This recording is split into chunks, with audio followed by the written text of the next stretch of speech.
Friends, my name is Rabiul Islam.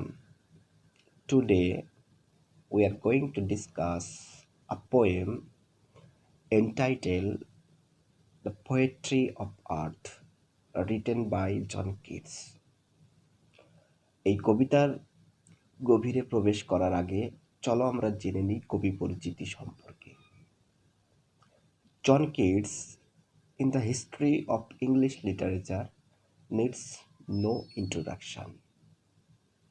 His father, Thomas Keats, died when he was child, and his mother,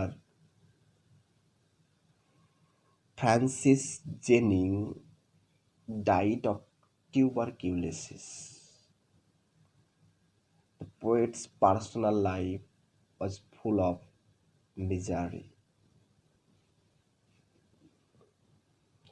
As a poet, he is one of the famous romantic poet, belongs to second generation of romantic poet. প্রথমে আমরা জেনে নিই কবিতার structure. The poetry of art is a sonnet. It is a Petrarchan sonnet divided into two parts. Octave, having 8 lines. Sestet consists of 6 lines.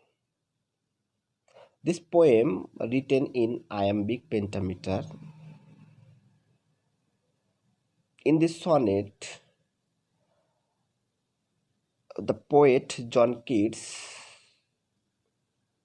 wants to convey that the poetry of art is never dead.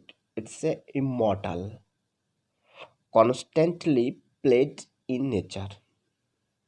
এবার বন্ধুরা চলো আমরা line by line analysis করি। The poetry of earth is never dead. প্রথমেই কবিতার লাইনে কবি বলছেন যে পৃথিবীর গান শেষ হয় না। এটা একটা সীমাহীন গান, যে গান কখনো শেষ হয় না। এখানে কোশ্চিন আসতে পারে বা কোশ্চিন মনে জাগতে পারে, what is poetry of earth? Poetry of art means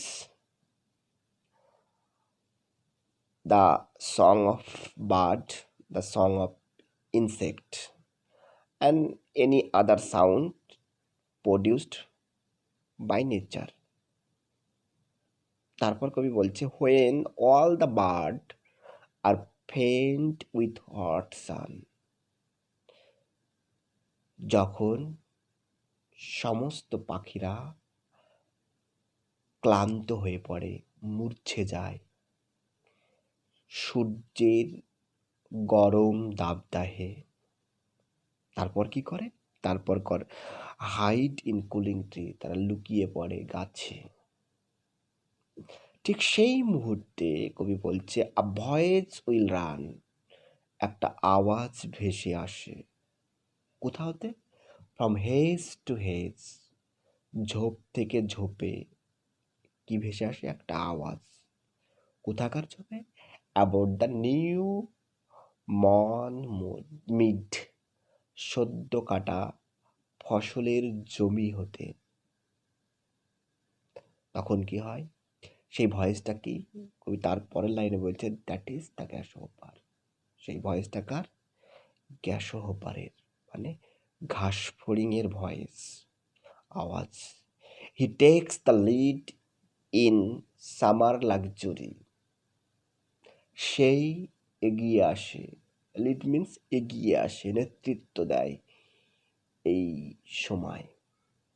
Samas লাক্সুরি, এই গ্রীষ্মের বিলাসিতায় ওই ঘাসফড়িংই নেতৃত্ব দেবার জন্য এগিয়ে আসে। He has never done with delight, তার যে আনন্দ, সেই আনন্দ অফুরন্ত। তারপর কি হয়?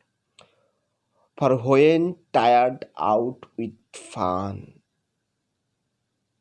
সে যখন এই আনন্দ করতে করতে ক্লান্ত হয়ে পড়ে। আমরা অনেক সময় কি হয় যে বিভিন্ন আনন্দ করি, আনন্দ করতে, করতে যখন ক্লান্ত হয়ে পড়ি, সেই রকম ঘাসফড়িংও ক্লান্ত হয়ে পড়ে। He rest at ease beneath some pleasant wood weed তখন সে আশ্রয় নেয় কোথায়? কোনো এক মনোরম ঝোপঝাড়ের নিচে। তখন ঘাসফড়িং আশ্রয় নেয়। তারপর কি হয়?